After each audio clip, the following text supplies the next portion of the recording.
We're glad you're here checking out our Rolling Hills Community Church Sermon Podcast. My name is Jason Hitchings, and I'm the Men's and Sports Director here at Rolling Hills. You're joining us in the 7th week of our series, Masterclass, where we're following Jesus through the entire Gospel of Mark, one chapter at a time. In chapter 7, we see how he has the power to heal those who come to him. Whether it's a physical condition or a spiritual ailment, Jesus gives us hope and heals our hurts. Let's hear how Jesus changes the lives of the hurting and broken. We're glad you're here.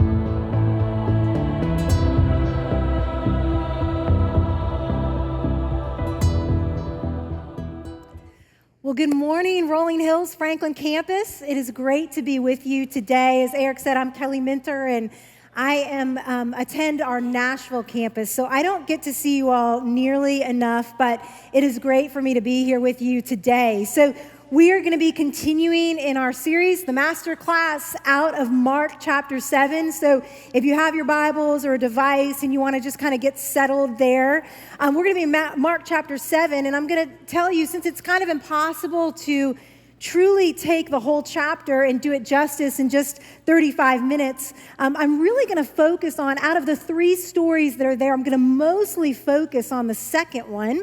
But we're going to start with a story in Galilee, in Israelite territory, where the Pharisees come and they begin to contend with Jesus. And we'll get there in just a moment. And then we're going to move from there, and we are going to move to Gentile territory.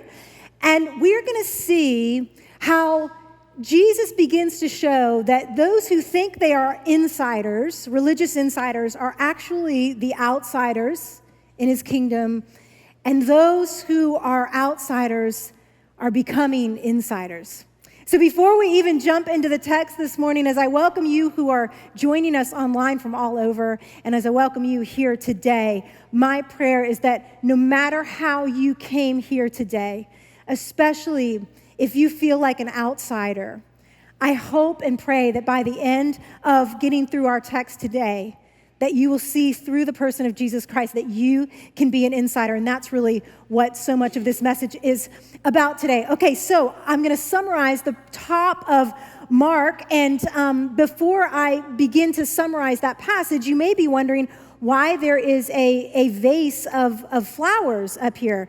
And you're probably thinking, oh, well, Jeff was out of town, and Kelly, she's a woman, and she just wanted to spruce things up here, and so she brought some flowers this morning. But that's actually not why, although I think it is a nice touch. I might encourage Jeff to keep these for next week.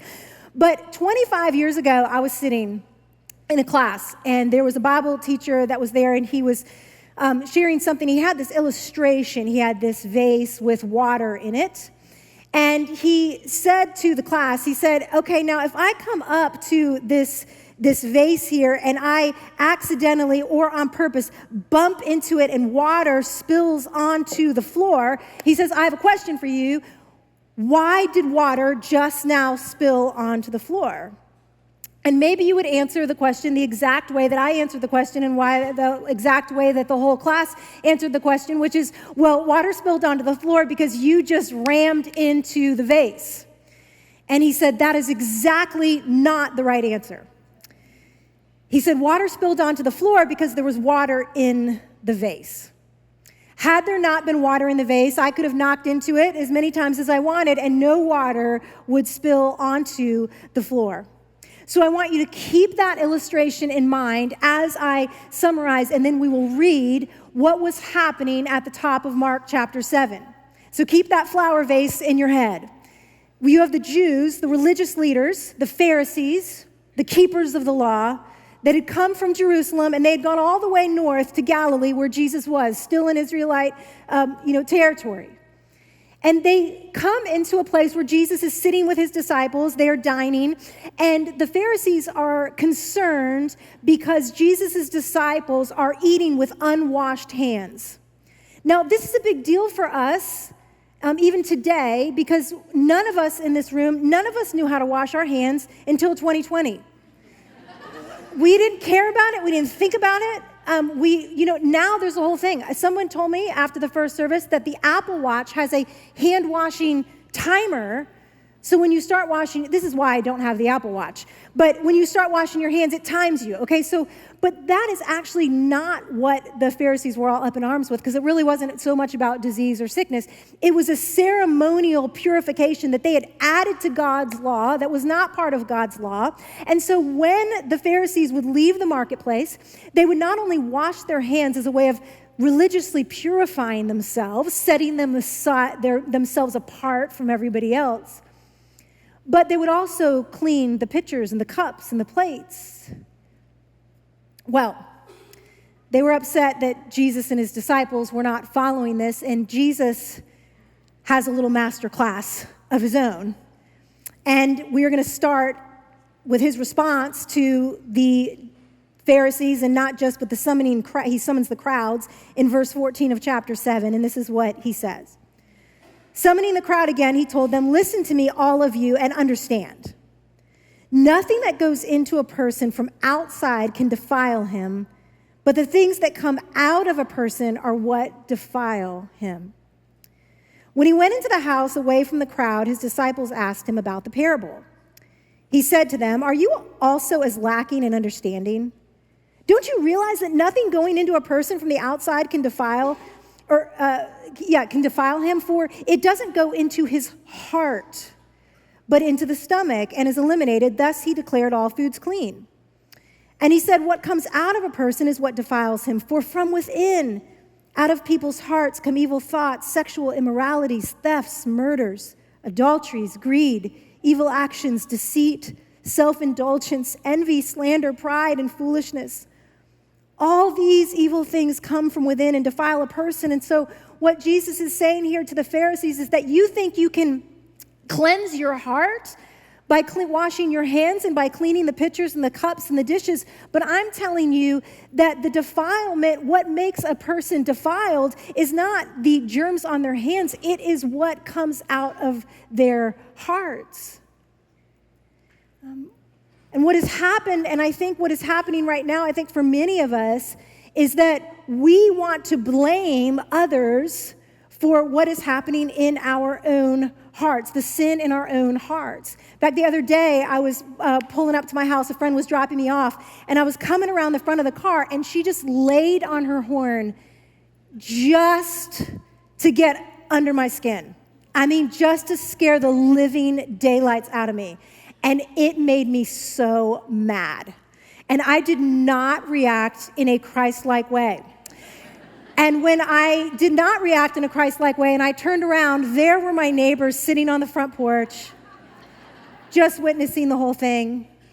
And I'm like, oh my gosh, I'm so sorry. And they said, we don't care. Oh, but you got some packages. Kelly, do you need help with all those boxes? And I'm like, come around the corner and I'm like, gosh, I don't know what these are. And I start cutting into them and I open them up and they're devotional Bibles. And my publisher had put some of my devotions in the Bible a couple years ago. I had totally forgotten, and they showed up that day. And so I'm like, nope, don't need any help over here. They're just Bibles that I got to be part of. And then I walk in the house and I shut the door, and my first thought is, if she hadn't honked on the horn, my neighbors would not think that I'm a Bible teacher and simultaneously a heathen. If she just wouldn't have done that, I wouldn't have reacted the way I did, and how embarrassing. And the Holy Spirit was so quick, and he goes, no, Kelly. You reacted the way you did because there is water in the cup. And I want to ask you today at the very top, before we even leave Galilee and before we head to Tyre and Sidon and the Decapolis, I want to ask you this question. Who or what are you blaming right now for the sin that is in your own heart? Aren't you glad you decided to come to church this morning? Because right now, all kinds of things are going to be banging up against the jar of our heart. We have a pandemic that we're coming out of. There's a war in Ukraine. There are supply chain issues. The stock market is down. Marriages are struggling. People are hurting. And things are going to hit the cup. And Jesus says, don't you worry about that. Worry about me getting to your heart. Worry about me transforming your heart. Now, this story is very important to our next story. All of these stories connect for us. And so I want to begin in verse 24 because it seems like a real break, but just keep this connection in mind, what Jesus has just said to the insiders who actually are outsiders. Verse 24. Jesus got up and departed from there to the region of Tyre. He entered a house and did not want anyone to know it, but he could not escape notice. Instead, immediately after hearing about him, a woman whose little daughter had an unclean spirit came and fell at his feet.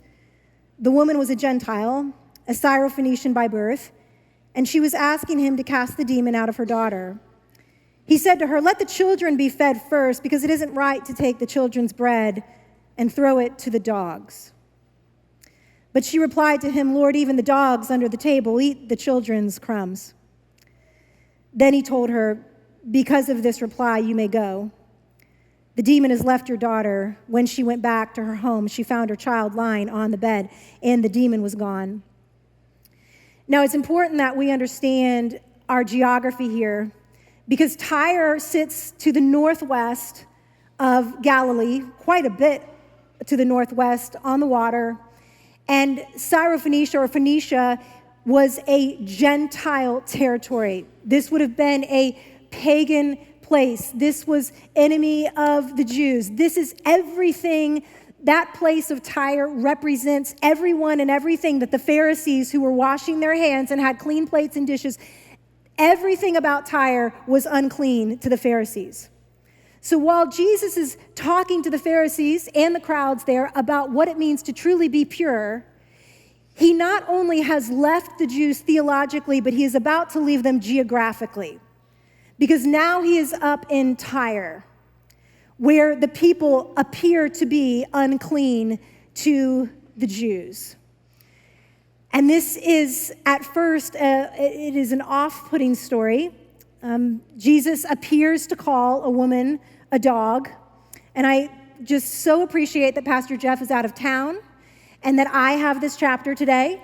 I'm going to ask him, like, I need to look at what the chapter is before I agree to teaching it. You know, I got in and I was like, oh, that's right. This is Mark 7. This is that parable that's really uncomfortable. But we are going to see that this is a mind-blowing story. This is an unbelievable story of a woman with great faith. We know from Matthew's gospel, he gives us a little bit more detail here, that as this woman is coming to Jesus, she finds out that he is there, and she's coming to Jesus, and she's begging him to cast the demon out of her daughter. Can you imagine the desperation? Can you imagine what she is up against and the pain that she is in? And Matthew's gospel tells us that literally Jesus said nothing. He remained completely silent. It's so uncomfortable, and it's so unlike everything else we've seen from Jesus and will see. And so he doesn't say anything to her. And then the disciples come, and they say to Jesus, Jesus, can you kind of send her away because she's sort of messing the vibe? And, you know, this is a lady from Syrophoenicia, and it's just the whole thing, and the demon possession, and it's just all kind of unclean, and just, can you just deal with her and send her away? And in Matthew's gospel, Jesus says, I came for the lost sheep of the house of Israel. Remember, we're not in Israel. We're in Tyre. Did this woman overhear Jesus completely ignoring her and say that to his disciples? We don't know. But what must she have thought, and what are we thinking right now? If Jesus has only come for the lost sheep of Israel, why in the world is he in Tyre? Well, Mark tells us something that Matthew doesn't tell us. And this is that when he begins to start his parable, Jesus turns eventually to the woman because she keeps persisting. She keeps asking him to heal her daughter. And he turns to her finally and he begins his parable and he says, let the children be fed first. The children are the ones that need to be fed first. It is not right to serve the bread of the children to the dogs. So you're like, oh my goodness, this is so not 2022. You know, this is not okay. This doesn't seem okay. But I want us to unpack this and I want us to see what Jesus, I believe, is doing here. First of all, we want to talk about what the children represent here. The children represent Israel. This is who Jesus has come to. He has come for his people. Now we know from way in the Old Testament and beyond that Jesus would come to Israel first, but it would be so that Israel would then he would be a blessing to the rest of the world and to the Gentiles. In fact, the way that Mark's gospel ends is that the disciples are going out to all the world to preach the gospel. But at this point, Jesus has mostly stayed in Israel. And so the children they're the children of Israel. They are the ones that are sitting at the table and the bread has been served to them. What about the bread? We know Jesus is the bread of life. He is the one that gives nourishment. He is the one that fills. He is the one that sets things right. And so there's the bread. And then the third thing in this parable are the dogs. And there are those dogs in the little story that Jesus tells, and they're the ones that go under the table and they wait for the crumbs to fall. Now, it is true that during that time, Jews referred to Gentiles as dogs. They felt like they were the mangy, beneath them, unclean animals compared to their pure selves. So Jesus may have been just touching on the common ideology of the day, but we also know that dog here is a small pet, a small lap dog in the Greek. Now, I don't know how many of you all are dog people. I'm not a huge pet person. I freely admit that all of you pet people are much happier than I am. I know that you're happy, you're delightful, because I don't understand things like dogs in people's beds, hair on the couch, shedding, licking, dogs weaving themselves in and out of your legs while you're sitting there at table, jumping up on you, but you guys are happy. I mean, I don't get it, but you really are, because I see you sometimes at 5:30 in the morning, it's freezing, it's hailing, and you're out and you're walking your dog, and I'm like, wow, I just need whatever that serotonin is that God gave you. I am just so envious because it's utterly amazing. So maybe in this story, you can see the family dog is under and getting the crumbs. And so this is the little illustration that Jesus is saying. And it appears that what he is saying is, I am the bread of life. I have come for the children of Israel that are sitting at the table. And it would not be right for me to do this healing for you, because that would be like giving you the bread. When you are like the family pet underneath the table, would not be right for me to take that bread and to give it to you. And it seems like, oh my goodness, what is Jesus saying to this woman? And here's what I absolutely believe. I believe that Jesus sees something in her that he has not seen in Israel, that he has not seen in the Pharisees, that he has not even seen in his disciples. I believe he sees a understanding and a faith and eyes to see who he is. And I believe that all of this is him drawing out her faith. And we're going to see that she sees things that nobody else sees. So what happens is Jesus tells that little story. And this woman does not argue with him as do the Pharisees, but she extends his parable. And she actually answers from within his story. And she says, yes, fine, that might be true. However, even the family pet eats the crumbs that fall from the table. Okay, before we unpack all of this, I think one of the most powerful things that this woman does in this story, and if we did this with our life story, it would change our lives. And this is number one. She responds to Jesus from within his narrative. She responds to Jesus from within his narrative. Now, it'd be so easy for her to challenge what he said. Well, why didn't you come to the Gentiles first? Why this humiliating parable? Why don't you just take half the bread from the kids and let us sit at the table too? She could have done a lot of things, but she accepts the story that Jesus gives her. She accepts the parable as it is, and she responds within it, and she extends it in an incredible way, a way that shows phenomenal faith, that she is basically saying, Jesus, that might be true, but if even but just a crumb of your presence, a crumb of your power, a crumb of your love, a crumb of your healing, if just a crumb of that falls to the ground, I will take that and it will be enough. And Jesus hasn't seen faith like this anywhere. And I don't know about you, but I spent a lot of time writing my own narrative and asking Jesus to enter my narrative, to come on in my story, to agree with the way that I wanted to go and the things that I wanted to do and how I wanted to think. And the whole time Jesus was saying, no, I want you to join me in my story. And it is a death to self.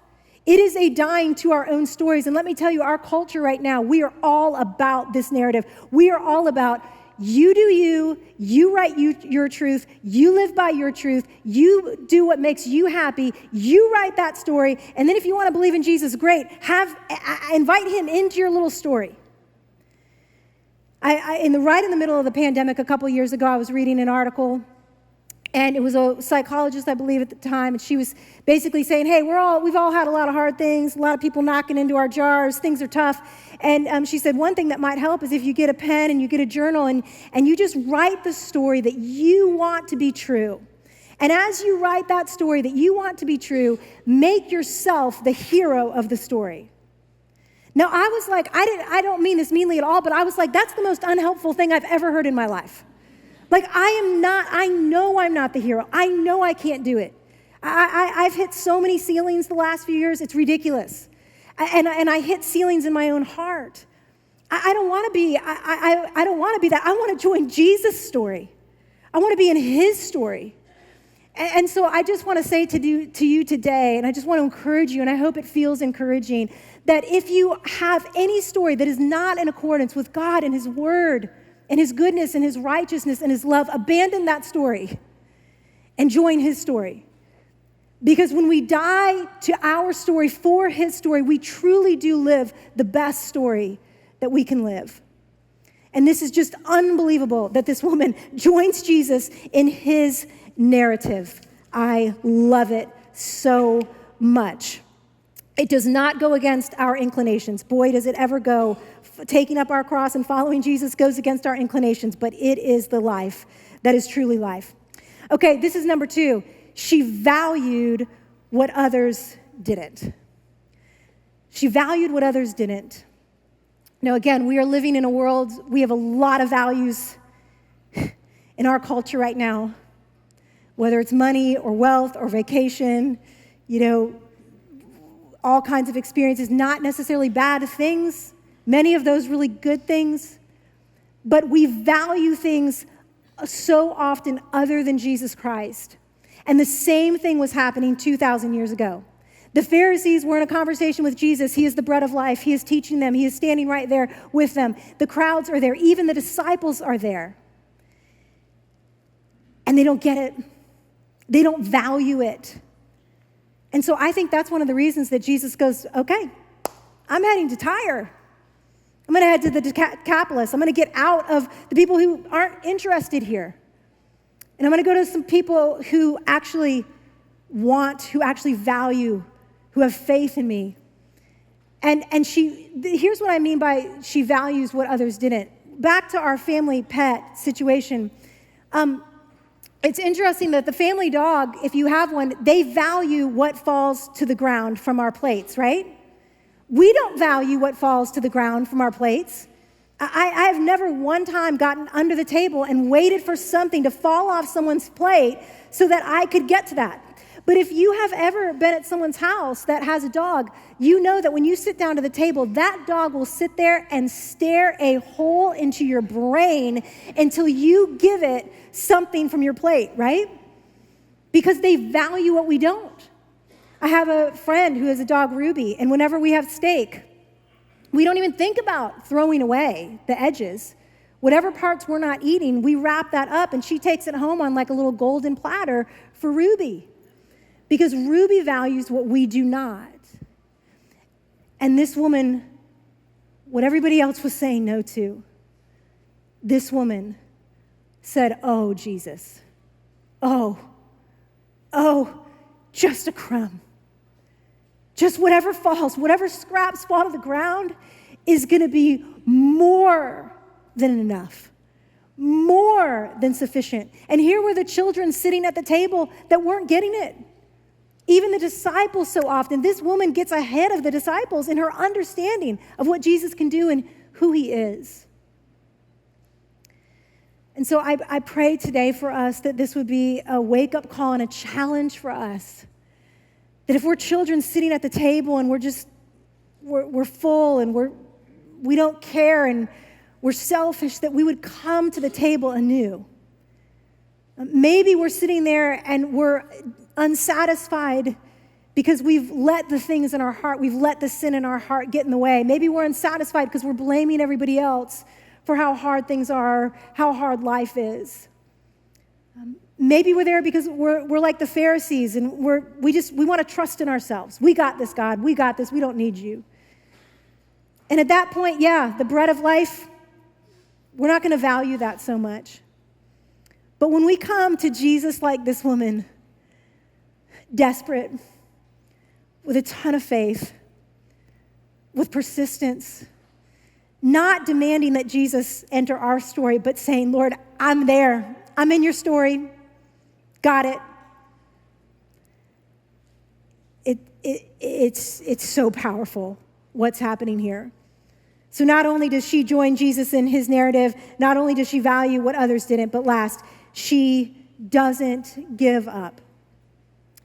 And I know just by virtue of there being a crowd this size and all of you being in here today, I know that there are people that have been asking the Lord for things and you have had faith for things and it has been a long journey and it has been a slog and you are tired and you might even be offended by God. I don't know if that's happened to any of you recently, but I mean, just in the last couple months, I've been asking the Lord for some very specific things and they haven't been happening and it's kind of offended me. It's kind of hurt my feelings, and I tell him that.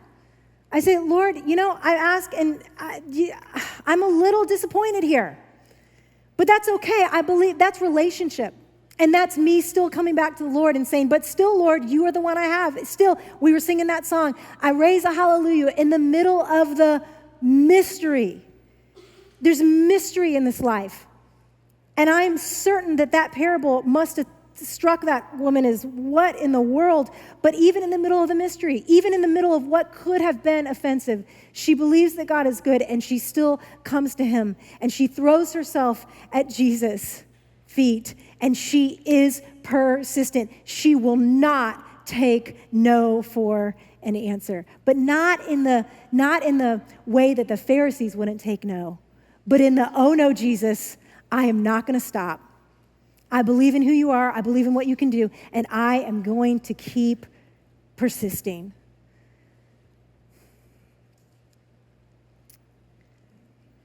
Matthew tells us something that Mark doesn't, and it is in Matthew chapter 15, verse 28. You don't need to turn there, but we know that Jesus responds. When that woman responds to Jesus that way, Jesus says, listen, your daughter is healed, go in peace. But in Matthew's gospel, Jesus is quoted as saying, woman, your faith is great. Your faith is great. Now let me tell you that Jesus does not say that very often. And one of the times is when he's speaking actually to another Gentile, a Roman centurion.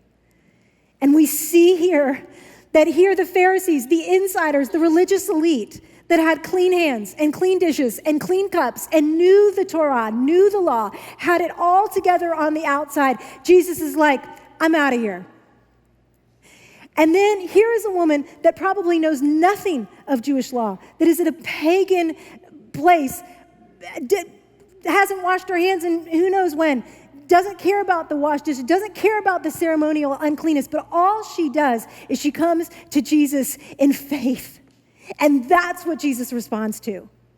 And he says, woman, your faith is great. And so you may be in a time right now where it is a struggle and it is hard and it is offensive and you've been dying to yourself and you've been entering Jesus' story and you continue to knock on that door and it's a difficult time. And I just want to throw this out there as a possibility that is it possible that Jesus is drawing faith out of you in a profound way? Not in a way where he's standing back thinking, well, let's see if she gets this right. Let's see if she does the right thing with the parable. Not in that way at all. But in the way of, I am going to take the faith that I see in you and I'm going to put it through a furnace and it is going to come out like fine gold. It's a testing. Is it possible that that is what Jesus is doing in your life? I see this whole story as a blessing, as a gift, as him seeing in this woman something that was astounding. Now, what happens from here? Well, Jesus actually does not go back to Israel. He goes up to Sidon, and then he kind of goes back down to the Sea of Galilee, and then he goes over to the Decapolis on the east side, which is Gentile territory. And there's a group of people, and they bring a friend to Jesus who cannot hear and cannot speak. And Jesus, in a very intimate, tactile way, heals this other Gentile. And I want to read verse 37. This is the way that Mark's gospel ends. This is the crowds, they were extremely astonished and said, he has done everything well. He makes the deaf hear and the mute speak.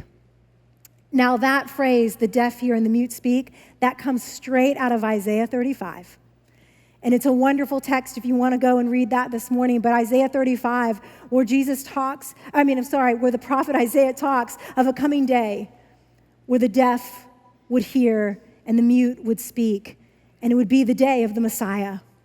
And we see that has now happening in Gentile territory, that the early seeds of the gospel are beginning to go out, and it is shocking.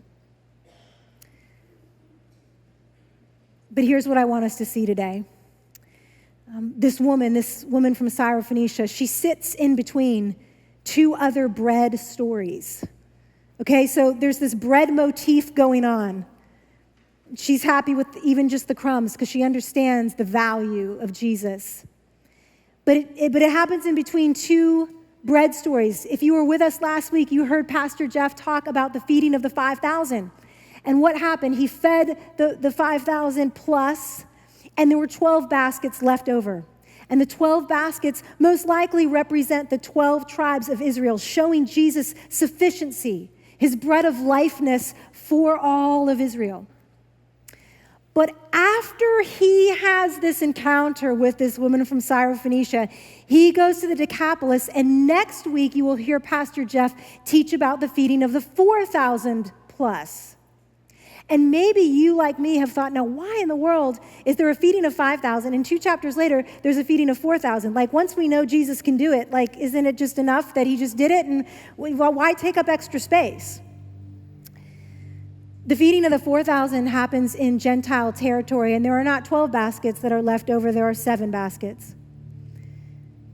7 is the complete, whole, perfect number in Jewish culture.